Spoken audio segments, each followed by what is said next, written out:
నమస్తే అండి. హ్మ్. బాబాయ్ గారు మీ పేరండి? నా పేరు ప్రసాద్. ఏం చేస్తుంటారండి? ఏమీ లేదు, మామూలుగా సొంత పనులే కాంతిగా పని చేసుకొని బతుకుతాం. సొంత అది పనులే. పని వ్యవసాయమా? పోకపోతే బోర్లేదుగా. అది రెక్కాడి దగ్గర డొక్కాడదు. అది అంతే. మరి ఏంటండి పరిస్థితులు ఎలా ఉన్నాయి? చంద్రబాబు గారు వచ్చి 1 సంవత్సరం అయింది కదా. ఏముంది, ఆ చెప్పిన మాటలు ఇంతే ఉంటాయి. ఏముంది, నేను అది ఇస్తాను ఇది ఇస్తాను అన్నాడు, ఓట్లు వేసారు, అయిపోయింది. ఇక అయిపోయినాక ఎవడు బిగుతాడు? ఏమీ ఉండదు, అంతే. కాదండి, ఏమి ఇవ్వట్లేదని చంద్రబాబు ఇచ్చాడు నీకు పింఛని మామూలుగా ఇస్తున్నారుగా. కొత్త పింఛన్లు అన్నాడు, కొత్తవి పోయినాయి, పాతవి పోయినాయి. పాతవి ఇస్తున్నాడు టయానికి. అది ఆ ఒక్కటి పని చేశాడు. ఆ ఒడి అన్నాడు, ఈ ఒడి అన్నాడు, అమ్మ ఒడి అన్నాడు, ఫ్రీ బస్సులు అన్నాడు, ఆడవాళ్ళకి అయిపోయినాయి. ఈ రుణమాఫీ అన్నాడు, అది పోయింది. సంవత్సరం పొలం పోయిందిగా వెనక్కి. నువ్వు వేయాల్సింది, నువ్వు వచ్చే సంవత్సరం అయింది. పొలం పండినా పండగ పని వేయాలిగా. అయిపోయింది. ఏది వేసాడు, అన్నీ చెప్పాడు, అయిపోయింది. ఆయన గెలిచినాక ఇంకేం చేస్తా? ఈ 5 ఏళ్ళు అట్నే ఏదో చెబుతాడు ఆడుకోవచ్చని. మాట ప్రకారం జగన్మోహన్ రెడ్డి గారు అమ్మఒడిని ఆయన ఎంతమంది ఉంటే అంతమందికి ఇస్తానని ఒక్కరికే ఇచ్చాడు. ఈయన ఎంతమంది ఉంటే అంతమందికి ఇచ్చాడు అంట కదండి. మరి అన్నాడు ఇప్పుడు ఇచ్చాడు. కొన్ని పడలే ఇప్పుడు కూడా. ఆ పడ్డ ఇంట్లోనే పడ్డాయి. ఒకరికి పడినాయి, ఇద్దరికి పడినాయి. అసలు ఏం పడలే. వాడికి 3 ఆడపిల్లలు. జానగడికి 3 ఆడపిల్లలు పడ్డాడు.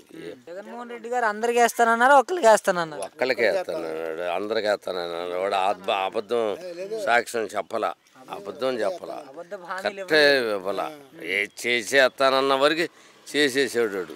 వాడు 3 రోజులు 2 రోజులు కరెక్ట్ చేసేసాడు. ఆయన ఇచ్చినంత ఆ ఇళ్ళలో ఎవరికన్నా ఇచ్చారని చూడు. ఈయన వాళ్ళ మామ ఇచ్చిపోయాడు అప్పుడు తెలంగాణలో. మన ఆంధ్రాకి ఇలా వాళ్ళ మామ కూడా తెలంగాణ ఇందిరాగాంధీ పరిపాలనలో ఇచ్చింది. ఈ ఇళ్ళు ఈ కూడా వచ్చినాయి ఇందిరాగాంధీ పరిపాలనలో. ఈ తడాలు సొంతవి కాదు, ఇవన్నీ వచ్చినాయి గవర్నమెంట్. మరి జగన్మోహన్ రెడ్డి గారు కూడా ఏమన్నా ఇవ్వగలిగాడా పేదలకి? పేదలకు ఇచ్చాడు. వాడు అనుకున్న వరకు ఇచ్చాడు. ఎవడుకొని 1 అందకపోతే అందలేదేమో చెప్పలేము, కానీ ఇవ్వాల్సిన వరకు ఇచ్చేసాడు. కాదండి, మరి ఇప్పుడు రెడ్ బుక్ని చూసి భయపడుతున్నారంట. మాకేం భయం? దాని గురించి మాకేం భయం? ఇప్పటికైతే ఎలా ఉందంటారు మీకు తెలిసినంత వరకు? చంద్రబాబు నాయుడు గారి సంవత్సర పరిపాలన తీరు ఏ విధంగా కొనసాగుతుంది అంటారు? ఏముంది, అనుకున్నదే జరుగుతుంది. చేయాల్సింది ఏం చేయలేదుగా. ఇక రేపు ఏదైనా రుణమాఫీ వేసి ఇక ఏదైనా ఈ కడతానన్నాయి కడితే అప్పుడు పేదలకు కానీ డబ్బులు ఉన్నవాడికి కానీ లేనివాడికి కానీ చేసేటని అనుకుంటారు. ఇప్పుడు దాకా ఏముందరికి ఏమీ లేదనుకుంటారు. చెప్పావు నువ్వు 4 మాటలు, నేను అది ఇస్తాను ఇది ఇస్తాను, నిజమేనని నమ్మారు.